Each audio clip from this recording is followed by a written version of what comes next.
হচ্ছে chicken snake নাকি 60 kilometre 22 kilometre থেকে 42 কিলোমিটার চওড়া হয়ে গেছে, আর বাকি আছে এখনো 2 কিলোমিটার। এবং কিভাবে 44 কিলোমিটার চওড়া করে নেওয়ার ব্যবস্থা করে ফেলেছে ভারত। 42 কিলোমিটার চওড়া ইতিমধ্যে হয়ে গেছে, আর 2 কিলোমিটার বাকি আছে। কিভাবে হলো চওড়া? চওড়া হলো তাদের আগে প্রথম বলতো অনেকেই যে বাংলাদেশের রংপুরের ভেতরে ঢুকে গেছে ভারত, ঢুকে গিয়ে রংপুরের অংশ দখল করে নিয়ে 42 কিলোমিটার হয়ে গেছে। আজকাল আবার আরেকটা থিওরি আসছে। এই থিওরিটা হচ্ছে যে 22 কিলোমিটার আগে যে ছিল তার বাইরেও নাকি আরো কিছু জায়গা ছিল, সেগুলোকে বলা হয় বাফার্স ল্যান্ড বা নোম্যান্স ল্যান্ড। আবার অনেক সময় দেখা গেছে জঙ্গলের জায়গা, সেই জায়গাগুলো নাকি এখন পরিষ্কার করার ফলে 22 কিলোমিটার 44 কিলোমিটার হয়ে গেছে। 42 হয়েছে, আর 2 কিলোমিটার এখনো ফর্সা সাফ করা হয়নি, ওটা করলে 44 কিলোমিটার হবে। তা এর মধ্যে নাকি 10 কিলোমিটার 10টা গ্রাম হচ্ছে নাকি বাংলাদেশের দিকে যে চিকেন স্নেকের অংশ সেখানকার, সেই গ্রামগুলো নাকি বাংলাদেশিরা দখল করে নিয়ে ভারতের জায়গা এইটা দখল করে নিয়ে বসেছিল।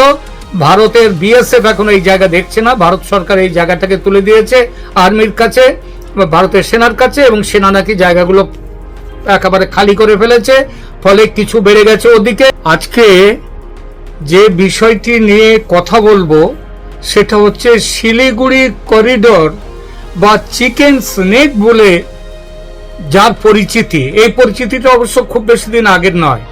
আপনারা দিল্লির বিখ্যাত বা কুখ্যাত যেটাই বলুন না কেন, যে যার ভারত বিরোধী হিসেবে এবং কাশ্মীরের বিচ্ছিন্নতাবাদী আন্দোলনের অন্যতম জনক, বর্তমান জনকদের মধ্যে, এবং দিল্লিতে ওই সিএএ নিয়ে যে দাঙ্গা যে হিংসাত্মক ঘটনা ঘটেছিল তার যে অন্যতম মস্তিষ্ক, তার নাম হচ্ছে শারজিল ইমাম। সেই শারজিল ইমাম একটা জায়গায় তিনি প্রথম, যেটার নাম শিলিগুড়ি করিডোর, সেইটার নাম তিনি প্রথম উচ্চারণ করেছিলেন চিকেন স্নেক হিসেবে। চিকেন স্নেক কেন? কারণ চিকেন স্নেক মুরগির গলা, মুরগির নিচের দিক শরীরের গলার তুলনায় অনেকটা বড়, আবার মাথার দিকটাও বেশ কিছুটা বড় আছে, গলার মতো অত ছোট্ট নয়। তো তিনি বলেছিলেন ভারতের একটা এরকম মুরগির গলা আছে যেটা কেটে দিলে ভারতের একটা বড় অংশ বিচ্ছিন্ন হয়ে যাবে। এই জায়গাটা শিলিগুড়ি করিডোরের নামটা তিনি দিয়েছিলেন চিকেন স্নেক, এবং সেইখান থেকে এই নামটা এত জনপ্রিয় হয়ে গেছে, যদি ভারতের নয়, ভারতের বিশেষ বন্ধু বাংলাদেশের যদি অল্প ছোট্ট ছেলে মেয়েদেরও যদি জিজ্ঞেস করা হয় ভারতের কোন জায়গাটার নাম তোমার কাছে সব থেকে চেনা, সব থেকে বেশি চেনা, তাহলে বলবে যে চিকেন স্নেক।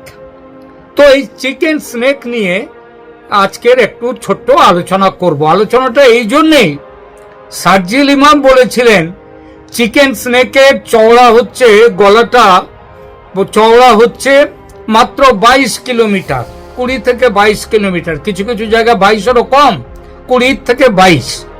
এই গলাটা যদি কেটে দেয়া হয় তাহলে ভারতের পূর্ব উত্তরের 7 সিস্টার্স এবং সিকিম এবং তার সঙ্গে দার্জিলিং পর্যন্ত, শিলিগুড়ি দার্জিলিং, এরা সব বিচ্ছিন্ন হয়ে যাবে। মুরগির গলাটা কেবল কাটার দরকার। তো এই কাটাটাকে আবার জবাই করবার জন্য খুব ব্যস্ত হয়েছিলেন বাংলাদেশের হাসিনা উত্তর সরকার, মোহাম্মদ ইউনুস সরকার। সেই ইউনুস সরকারের তারা খুব এইটা নিয়ে হইচই করেছিল, ছবি আঁকার টাকা, এমনকি এই উত্তর পূর্বের রাজ্যগুলোকে ভারতের থেকে বার করে বাংলাদেশের সাথে জুড়ে নিয়ে একটা মানচিত্র তৈরি করে সেটা পাকিস্তানের যে সেনা অধ্যক্ষ যিনি এসেছিলেন তাকে দান পর্যন্ত করেছিলেন মোহাম্মদ ইউনুস। তারপর মোহাম্মদ ইউনুসের পরে তারেক রহমান এসছেন, এবং তাদেরও একটা চেষ্টা হচ্ছে চিকেন স্নেকটাকে কেটে ভারত থেকে উত্তর পূর্বের রাজ্যগুলোকে বিচ্ছিন্ন করে দেওয়া, তাহলে একটা ভালো রকম বদলা নেওয়া যাবে। বদলাটা বাংলাদেশের যত না তার থেকে বেশি পাকিস্তান এখনো ভুলতে পারেনি বাংলাদেশকে কেটে নেওয়াটা। পূর্ব পাকিস্তান থেকে কেটে নেওয়া।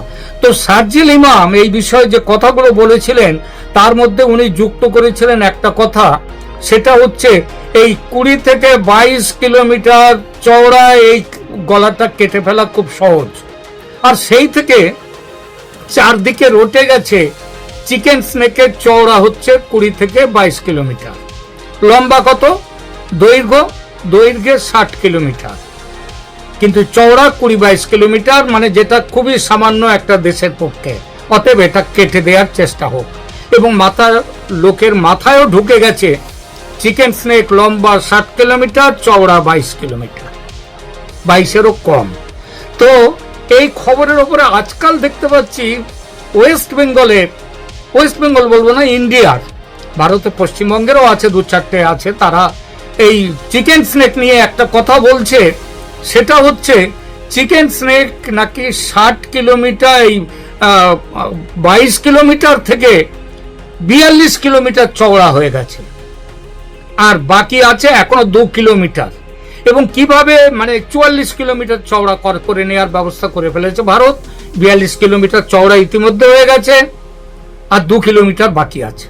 কিভাবে হলো চওড়া হলো, তাদের আগে প্রথম বলতো অনেকেই যে বাংলাদেশের রংপুরের ভেতরে ঢুকে গেছে ভারত, ঢুকে গিয়ে রংপুরের অংশ দখল করে নিয়ে 42 কিলোমিটার হয়ে গেছে। আজকাল আবার আরেকটা থিওরি আসছে, এই থিওরিটা হচ্ছে যে 22 কিলোমিটার আগে যে ছিল তার বাইরেও নাকি আরো কিছু জায়গা ছিল, সেগুলোকে বলা হয় বাফার্স ল্যান্ড বা নোম্যান্স ল্যান্ড।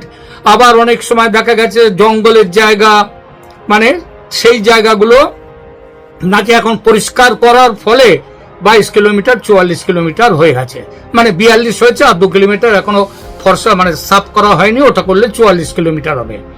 তা এর মধ্যে নাকি 10 কিলোমিটার 10টা গ্রাম হচ্ছে নাকি বাংলাদেশের দিকে যে চিকেন স্নেকের অংশ সেখানকার, সেই গ্রামগুলো নাকি বাংলাদেশিরা দখল করে নিয়ে ভারতের জায়গা, এইটা দখল করে নিয়ে বসেছিল। ভারতের বিএসএফ এখন এই জায়গা দেখছে না, ভারত সরকার এই জায়গাটাকে তুলে দিয়েছে আর্মির কাছে, ভারতের সেনার কাছে, এবং সেনা নাকি জায়গাগুলো একেবারে খালি করে ফেলেছে, ফলে কিছু বেড়ে গেছে ওদিকে। আবার আরেকটা সাইড তো নেপাল, চিকেন স্নেকে এক সাইডে বাংলাদেশ, এক সাইডে নেপালের দিকেও নাকি অনেক জঙ্গল পাহাড়ি জায়গা ছিল, সেই জায়গাগুলোকে নাকি আর্মি একদম সমতল করে ফেলেছে, এবং সেখানটা রাস্তা তৈরি হচ্ছে, এর ফলে নাকি জায়গাটা বেড়েছে। আমি আজকে এই বিষয়টা নিয়ে গাঁজাখুরি অনেক রকম গল্প চলে, কিন্তু একটু সত্যিটার দিকে যদি একটু নজর দিয়ে দেখা যায় তাহলে বোঝা যায় যে সত্যিটা কি। প্রথম কথা, যে শিলিগুড়ি করিডর, আপনাদেরকে একটু মানচিত্রটা একটু দেখিয়ে নিই। এই যে একটা এখানে লেখাগুলো উল্টো পড়ে যাচ্ছে, ফলে আপনারা দেখতে অসুবিধা হবে, আমি সেই জন্য বলে দিচ্ছি।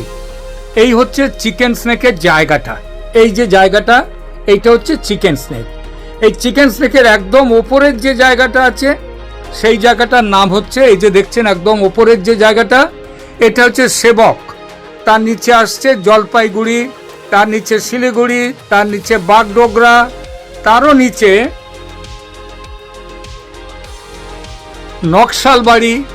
নকশালবাড়ি আছে, তারও নিচে ফাঁসি দেয়া, তার নিচে পানি ট্যাঙ্কি। এই যে জায়গাটা, এই জায়গাটা টোটাল ওপর থেকে নিচে অবধি এই জায়গাটার দৈর্ঘ্য হলো প্রায় 60 কিলোমিটার, কিন্তু চওড়াটা কি সব জায়গায় 22 কিলোমিটার বা 20 কিলোমিটার? একদম নয়। এটা কোনো ইউনিফর্ম এটা যে চওড়া তা নয়। দেখুন কোনটা কতটা চওড়া, দেখুন জলপাইগুড়ির দিক, আমি ওপর থেকে নিচের দিকে নামি, জলপাইগুড়ির দিকে সেবক থেকে জলপাইগুড়ি পর্যন্ত এই জায়গাটা হচ্ছে 35 থেকে 40 কিলোমিটার চওড়া। কতটা চওড়া? 35 থেকে 40 কিলোমিটার। আর এই জায়গাটা লম্বা কতটা? 12 কিলোমিটার। তারপরে আপনার বাগডোগরা থেকে শিলিগুড়ি এই অঞ্চলটা চওড়া কতটা? চিকেন স্নেকের চওড়াটা কতটা? 25 থেকে 30 কিলোমিটার। আর এর দৈর্ঘ্য সেটা কত? 10 কিলোমিটার। তারপরে আসছে সেবক থেকে বাগডোগরা থেকে শিলিগুড়ি এলাম, এবার শিলিগুড়ির যে পানি ট্যাঙ্কি সেখান থেকে ফাঁসি দেওয়া পর্যন্ত এটার চওড়া কতটা? 30 থেকে 35 কিলোমিটার। আর এটা দৈর্ঘ্য কতটা? 8 কিলোমিটার। তারপরে আসছে পরেরটা, ফাঁসি দেওয়া থেকে নকশালবাড়ি। এইটা হচ্ছে সব থেকে সরু জায়গা, চওড়া সব থেকে কম। সেটা কত? 20 থেকে 22 কিলোমিটার এর চওড়া। আর এর যেটা হচ্ছে নকশালবাড়ি 20 থেকে, এটার কতটা? এটার দৈর্ঘ্য কতটা? দৈর্ঘ্য হচ্ছে ফাঁসি দেওয়া থেকে নকশালবাড়ি, এটার দৈর্ঘ্য হচ্ছে 3 কিলোমিটার। আমি একটু ভুল করে ফেলেছি, আবার আমি বলে যাই যে আপনার সেবক, একটা ওপর থেকে নিচে নামুন, সেবক থেকে জলপাইগুড়ি 35 থেকে 40 কিলোমিটার এখানকার চওড়া চিকেন স্নেক। আর এটা লম্বা কতটা? 10 কিলোমিটার। বাগডোগরা থেকে শিলিগুড়ি, এটার চওড়া কতটা? 25 থেকে 30 কিলোমিটার। আর দৈর্ঘ্য কতটা? 10 কিলোমিটার। তারপরে প্রাণী ট্যাঙ্কি থেকে ফাঁসি দেয়া, এটার চওড়া কতটা? 30 থেকে 35 কিলোমিটার চিকেন স্নেক এখানে চওড়া। আর এর দৈর্ঘ্য কতটা? আবার 10 কিলোমিটার। এরপরে আসছে সব থেকে সরু যে জায়গাটা, সেটা কোনটা? ফাঁসি দেয়া থেকে নকশালবাড়ি, এটার কতটা চওড়া? 20 থেকে 22 কিলোমিটার। লম্বা কতটা? লম্বা হচ্ছে 8 কিলোমিটার। সব থেকে কম এলাকা, 60 কিলোমিটার মোট জায়গা, তার মাত্র 8 কিলোমিটার হচ্ছে এই 20 থেকে 22 কিলোমিটার চওড়া। আর তারপরে আসছে, তার নিচে নামছে নকশালবাড়ির থেকে, নকশালবাড়ির ওই অঞ্চলটা, ওখানটায় কতটা? 20 থেকে 30 থেকে 35 কিলোমিটার চওড়া। আর এটার দৈর্ঘ্য কতটা? দৈর্ঘ্য হচ্ছে এটার 10 কিলোমিটার। আর একদম নিচে বিহারের যে কিষানগঞ্জের দিক, সেখানটায় চওড়া কতটা?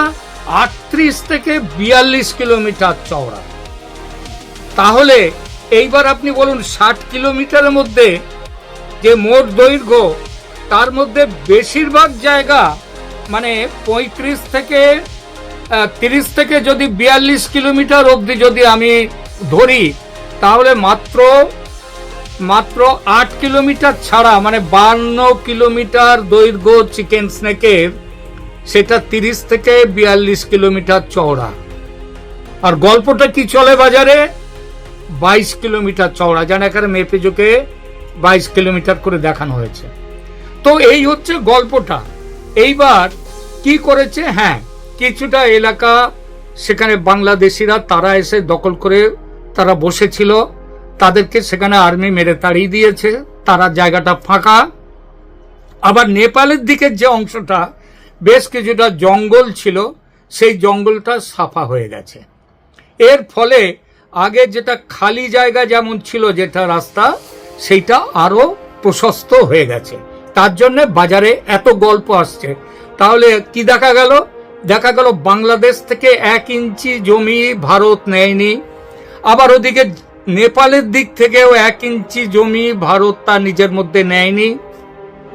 না নিয়েও জায়গাটা ওই একটুখানি 8 কিলোমিটার বাদ দিয়ে বাকি 52 কিলোমিটার জায়গা, সেটা 30 থেকে 42 কিলোমিটার চওড়া হয়ে গেছে। আর এটা নিয়ে বিভিন্ন সব নানা রকমের গল্প বাজারে চলে আসছে, যে বাংলাদেশের অংশ দখল করে ফেলেছে রংপুরের। কেউ আবার বলছে নেপালের ভেতরে ঢুকে গেছে। নেপালের ভেতরে ঢুকে গেছে, নেপাল একটা কথা বলেছে যে নেপালের ভেতরে ঢুকে গেছে? একটাও কথা বলেনি। যেটা লিপুয়া লেক ইত্যাদি জায়গা নিয়ে যে কথাটা চলছে, সেটা পুরনো একটা বিবাদ চলছে। সেখানে নেপালের কিছু অংশে যেমন ভারত ঢুকে গেছে, ভারতের কিছু অংশে নেপাল ঢুকে আছে, সেটা এই এলাকাতে নয়। তাহলে আমরা কি দেখলাম? আমরা দেখলাম যে জিনিসটা সেটা হচ্ছে যে ভারত একটুও গুলি না চালিয়ে, একটু ঝগড়া না করে, তার একটুখানি অংশ বাকি রেখে বাকি অংশ 32 থেকে 42 কিলোমিটার চওড়া হয়ে গেছে চিকেন স্নেকে। চিকেন স্নেক তার মানে এখন আর চিকেন স্নেক নেই। চিকেন স্নেক এখন এলিফ্যান্ট স্নেক হয়নি, কিন্তু চিকেনের নেক নয়, সেটা অন্য কিছুর, অন্তত এলিফ্যান্ট কিংবা এলিফ্যান্টের নেক হয়নি, কিন্তু সেটা বাঘের গলা হয়ে গেছে কিংবা তার থেকেও বড় কোনো জীবের গলা হয়ে গেছে। তাহলে এইবার আপনি বলুন যে যারা এই ধরনের কথা বলছে সে ভারতেরও অনেকে আছে। যেমন আমি একটা কথা বলছি, NMF, N for New Delhi, M for Mumbai আর এফ ফর ফাদার। এই যে NFF নিউজ বলে একটি নিউজ সংস্থা, তারা এইটা দিয়ে যাচ্ছে। তারা একটা বড় একটা প্রতিবেদন করেছে। এক অনুপম মিশ্রা, তিনি খুব বড় একজন আলোচক, সমালোচক, তিনি তার ঘুমটা আয়না বলে তার নিজের একটা প্রোগ্রাম আছে, সেখানে একই কথা বলে যাচ্ছেন যে চিকেন স্নেকের দুপাশে ভারত জায়গা দখল করে নিয়েছে। শুনুন, নেপালের সাথে কেউ বলছেন দখল করেছে, কেউ বলছে এদের মধ্যে চুক্তি হয়ে গেছে নাকি যে এই জায়গাটা তারা ভারতকে দিয়ে দেবে, বিনিময়ে ভারত অন্য দিক থেকে নিয়ে নেবে। এটা যেমন বাংলাদেশের ব্যাপারে আমি নিজেও এর আগে একটা কথায় একটা এপিসোডে বলেছিলাম যে চিকেন স্নেক বড় করতে গেলে রংপুরের কিছু এলাকা কিংবা সেটা রংপুরের সাথে ভারতের অন্য দিক থেকে কোনো এলাকা দিয়ে তাহলে এই জায়গাটা নিয়ে নেওয়া যায় বিনিময়। এটা ইতিহাসে অন্য দেশেও হয়েছে। এটা বাংলাদেশের ক্ষেত্রে হতে পারে, কারণ বাংলাদেশের যে সংবিধান সেখানে এর কোনো বাধা নেই। কিন্তু আবার এই জিনিসটা নেপালে সেটা হতে পারে না, কারণ নেপালের সংবিধানে ঘোরতর বাধা আছে, 2/3 মেজরিটি ইত্যাদির কথা আছে, সেখানকার সংসদে পাস করাতে হবে। প্রশ্নটা হচ্ছে ভারত এটা যতদিন নেপালে রাজতন্ত্র ছিল ভারত এইটা পাস করাতে পারতো যদি ভারতের মাথায় ঢুকতো, কিন্তু মাথায় তো ঢোকেনি। আর অ্যাকচুয়ালি ভারতের দরকারও পড়েনি। দরকারটা কেন পড়বে? কারণ 20-22 কিলোমিটার তো নয়, এটা 42 কিলোমিটার, 30 থেকে 45-42 কিলোমিটার পর্যন্ত চওড়া জায়গা। এটা যথেষ্ট জায়গা, এটা যথেষ্ট। সুতরাং আপনারা যে এই অনেকে একটা ট্রেন্ডিং নিউজ কিংবা একটা খুব গলা ফাটানো গল্পের নাম দিয়ে এই যে সমস্ত ট্রেন্ডিং করে যারা এইসব খবর দিচ্ছে, এই খবরগুলো দয়া করে বিশ্বাস করবেন না। আর চিকেন স্নেক আপনাদেরকে বলে দিই, আদৌ চিকেন স্নেক নয়। ওই 8 কিলোমিটারের জায়গায় উপর নিচে বাদ দিয়ে মাঝখানের 8 কিলোমিটারের জায়গা কে আসবে ওখানে লড়তে? কে আসবে ওখানে লড়তে? হ্যাঁ, একটা বিরাট এলাকা যদি এরকম ভাবে থাকতো সেটা আলাদা কথা ছিল। আর তবুও এই জায়গাটা যেহেতু জায়গাটা ভালনারেবল, তার জন্যে ভারত ইতিমধ্যে সেটা একেবারে নতুন নতুন গ্যারিসন খুলে, একের পর এক গ্যারিসন খুলে জায়গাটাকে দুর্ভেদ্য দুর্গে তৈরি করেছে। শুধু দুর্ভেদ্য দুর্গ মাটির ওপরে নয়, মাটির নিচে। কয়েকদিন আগে আমি একটি এপিসোড করেছি, সেখানে পরিষ্কারভাবে বলেছি ভূগর্ভে 6 তলা বাড়ির নিচে প্রায় 65 থেকে 80 ফুট নিচে, মাটির নিচে পাক্কা বাংকার, এবং সে বাংকার এমন বাংকার হচ্ছে যে মিসাইল এবং ব্লাস্টার, মানে বাংকার ব্লাস্টার বোম কিচ্ছু করতে পারবে না সেই জায়গায়, এমনকি পারমাণবিক অস্ত্র পর্যন্ত সেখানে পৌঁছতে পারবে না। এইভাবে তৈরি করছে। কিন্তু এরপর থেকে দয়া করে কেউ বলবেন না চিকেন স্নেক 20-22 কিলোমিটার চওড়া, কেউ বলবেন না। ওটা চিকেন স্নেকের 20-22 কিলোমিটার নয়। চিকেন স্নেকের সব থেকে বেশি অংশ 60 কিলোমিটারের মধ্যে 52 কিলোমিটার অংশ, সেটা হচ্ছে প্রায় 42 কিলোমিটার পর্যন্ত চওড়া। তাহলে কি চিকেন স্নেক বলবেন? বলবেন না। এখনকার মতো এখানেই রাখছি। যদি এইটা ভালো লেগে থাকে আপনাদের আমার এই এপিসোড, অনেক খেটে খুঁটে অনেক পরিশ্রম করে এটা তৈরি করেছি, সুতরাং দয়া করে আপনাদের মন্তব্য জানাবেন, মতামত জানাবেন। ভালো লাগলে আমার এই চ্যানেলকে সাবস্ক্রাইব করবেন। কালকে যে এখন নোটিশ দিয়েছিলাম, আজকে মানে স্ট্যাটাস যেটা দিয়েছিলাম, আজকে সেই অনুযায়ী কথা বলবো। আন্তর্জাতিক খেলার মাঠ হচ্ছে বাংলাদেশ, সেখানে প্লেয়ার অনেকে, বিশেষ করে মার্কিন যুক্তরাষ্ট্র এবং ভারত হচ্ছে মুখোমুখি, তার পাশে আছে চায়না এবং রাশিয়া। আগে দেখা যাক যে পৃথিবীতে কতগুলো আপনার সংগঠন রয়েছে, পৃথিবীর সংগঠন যেগুলো, সেই সংগঠনগুলো আগে দেখা যাক, তারপরে বিচার করব কে কে কোন কোন দেশ কার কার পক্ষে রয়েছে। কারণ এগুলোর উপর নির্ভর করছে শেখ হাসিনার প্রত্যাবর্তনের ব্যাপার। এটা আগেই বলে দিচ্ছি, মানে এখানে একটা ঘোট পাচ্ছে। একটা হচ্ছে G7 দিয়ে শুরু করি, গ্রেটার 7 বা গ্রুপ অফ 7। যে গ্রুপ অফ 7-এ কিছুদিন আগে মোদি গিয়েছিলেন, ট্রাম্পের সঙ্গে সাইড লাইন বৈঠক হয়েছে। সেখানে কে কে আছে? গ্রুপ অফ 7 বিশ্বের শীর্ষ 7টি উন্নত অর্থনীতির দেশের জোট। মোট 7টি দেশ রয়েছে, যেগুলো হলো Canada, France, Germany, Italy, Japan, যুক্তরাষ্ট্র মানে ইউকে, মার্কিন যুক্তরাষ্ট্র, এছাড়া ইউরোপিয়ান ইউনিয়ন G7-এর সমস্ত বৈঠকে অংশগ্রহণ করে থাকে। মালদার পার্টিদের সংগঠন। এবার আসুন G20। নামটা G20, আসলে কিন্তু আছে 19টা দেশ।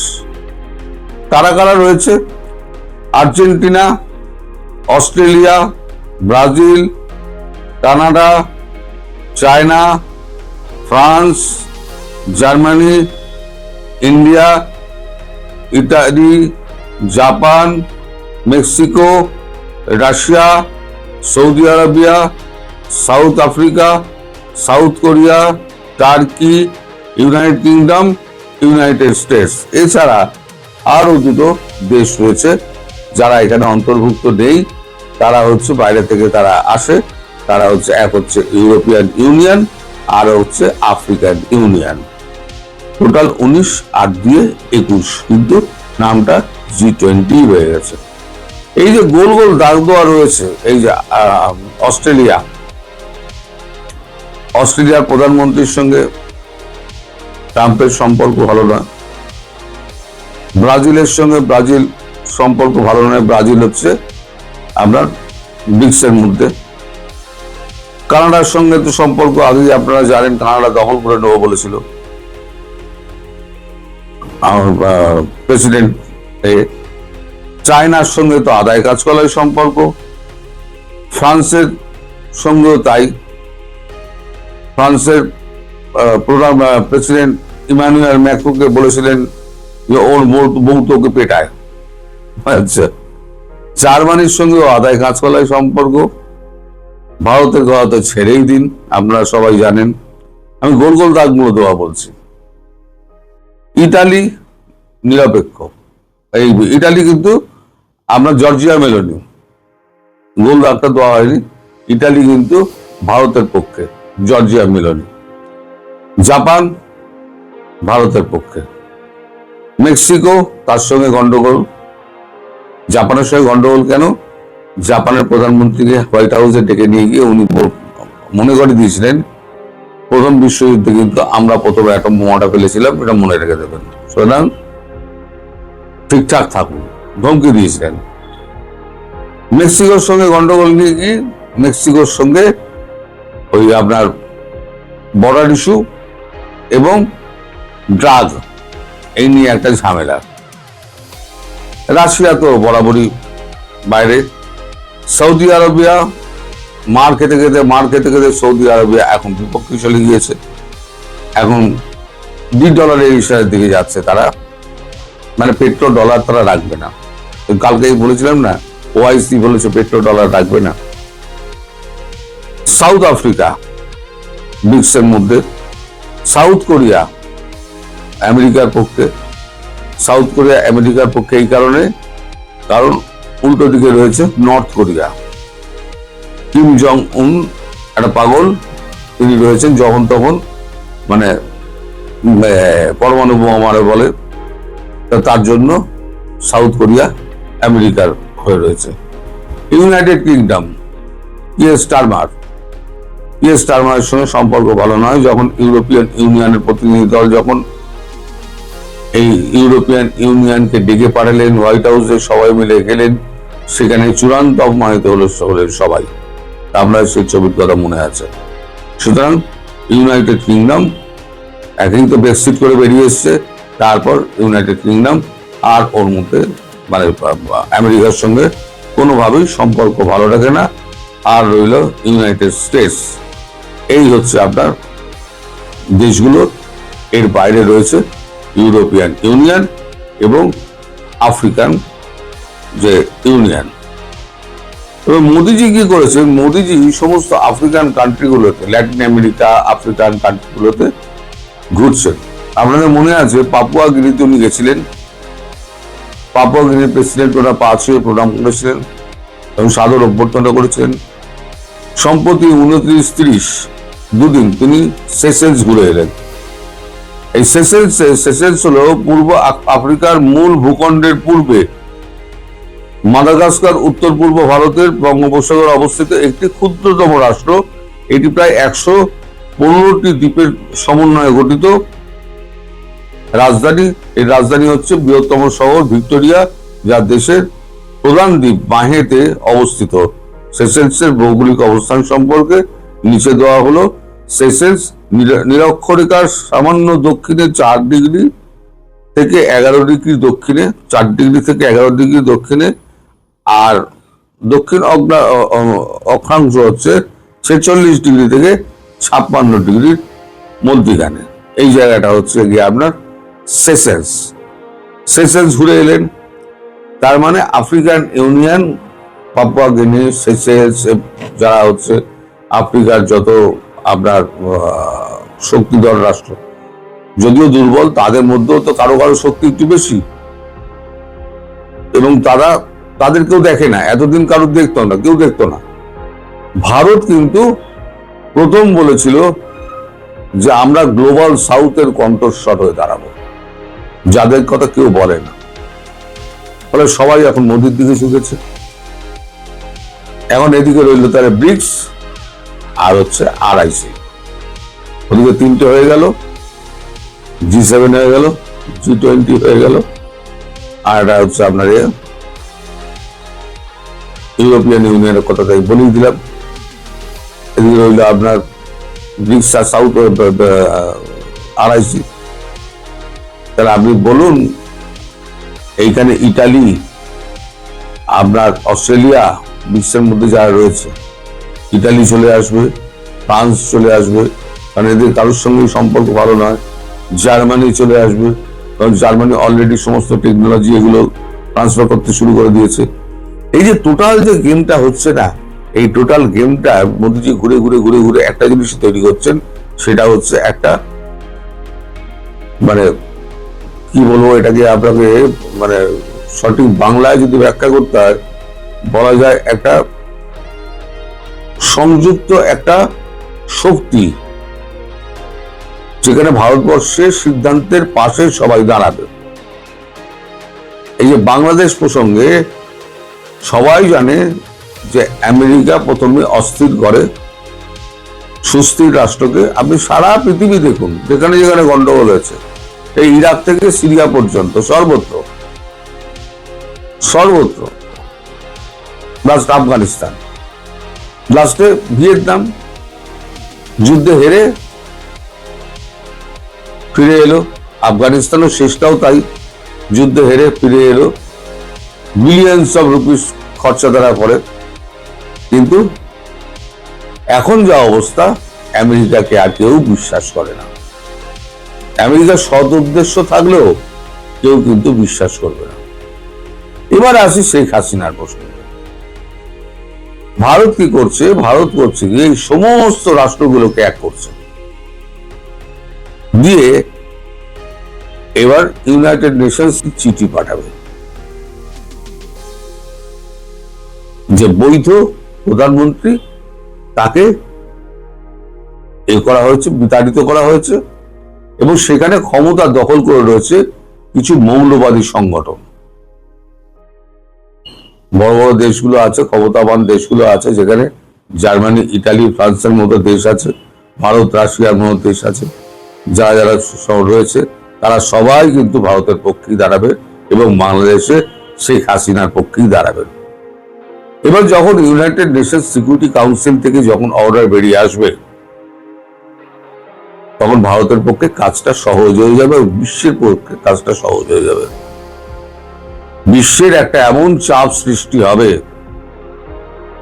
যে চাপের কাছে বাংলাদেশকে পালাতে বাধ্য হবে। আমি বলেছিলাম অনেকদিন আগে, তারেক রহমান প্লেন ধরে সিধে লন্ডন পালাবেন।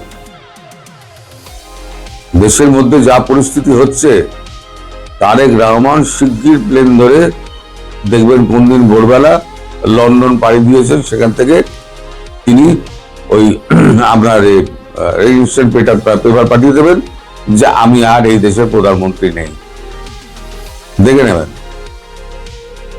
কারণ আওয়ামী লীগকে ঠেকানো, আমি ভেতরের খবর জোগাড় করেছি, যদি শেখ হাসিনা যেদিন বলবেন আমি ফিরছি, সেদিন মোটামুটি আমরা পুরো ঢাকা শহর দখল করতে, ততক্ষণে গ্রামগঞ্জ থেকে সমস্ত চিড়ে মুড়ি নিয়ে সব হাঁটা দেবে ঢাকার দিকে।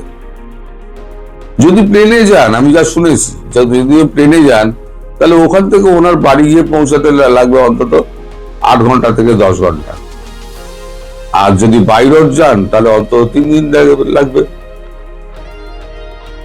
তার আগেই দেখবেন ওই সেনাবাহিনী ব্যারাকে ঢুকে গেছে, পুলিশ তো মাঠে নামবেই না। তারপর পরিস্থিতি কি হবে সে তো আপনারা বুঝতেই পারছেন, তা আমি আর ভেঙে বলবো না। মানে এখানে অনেক রকম সমস্ত বিধিনিষেধ আছে। আপনারা বুদ্ধিমান মানুষ, আপনারা ভেবে দেখুন যে কি হতে পারে না হতে পারে। সবাই ভালো থাকবেন, সুস্থ থাকবেন এবং সাবধানে থাকবেন।